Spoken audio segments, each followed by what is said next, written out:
Hi, I'm glad you stopped by. I'm going to read this story called Franklin's New Friend. Franklin had always lived in the same house in the same town. He had grown up with his friends, and each one had a special place in Franklin's life. When Franklin wanted to play hide and seek, he called Fox. If Franklin needed a best friend, he called Bear. Franklin never thought about making friends until a new family moved in down the lane. Franklin was curious about the newcomers. He rubbed his eyes as the movers unloaded the furniture. The beds were made for giants, and the lamps were as tall as trees. When Franklin finally saw the family, he was speechless. Franklin had never met a moose before. He had heard about moose. He had seen pictures of moose, but he had never actually known one.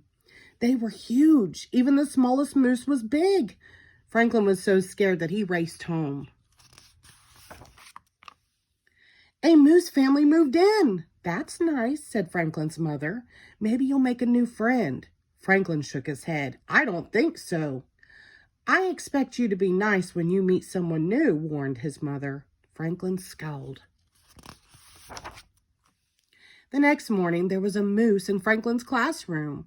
Please give a warm welcome to your new classmate, said Mr. Owl. Hello, Moose, said the class in unison. Moose mumbled hello and looked at his feet. He doesn't look very friendly, whispered Beaver. Mr. Owl told the class that Moose had come from a different place far away. Franklin, said Mr. Owl, I'd like you to be a buddy for Moose. Franklin tried to smile, but he was scared. Moose was so big. Moose didn't say a word all morning. At recess, Franklin ran outside with his friends, leaving Moose behind. But Mr. Owl reminded Franklin that he was Moose's buddy. Do you want to play? Asked Franklin. Moose shook his head back and forth. Franklin was relieved. During recess, Moose stood alone as Franklin and his friends played soccer. Fox kicked the ball too hard and it flew into a tree. Now we'll have to get Mr. Owl, groaned Bear. I've got it, cried Moose. He knocked the ball out of the tree and sent it flying to Franklin. That was good, said Fox. I guess, shrugged Franklin. Back in the classroom, Mr. Owl asked Franklin and Moose to make a poster for the bake sale. I don't need any help, said Franklin. Mr. Owl talked to Franklin alone. Try to imagine how Moose feels. He's new and he has no friends here. He's probably scared. Moose can't be scared, said Franklin. He's so big. Mr. Owl looked at Franklin. Big or little, we all get scared. Franklin thought about that. Franklin got the paints and the paper. Do you want to help me, Moose? Oh, yes, said Moose. I love to draw. They sat side by side and planned the poster together. Franklin realized that Moose didn't seem as big when he was sitting.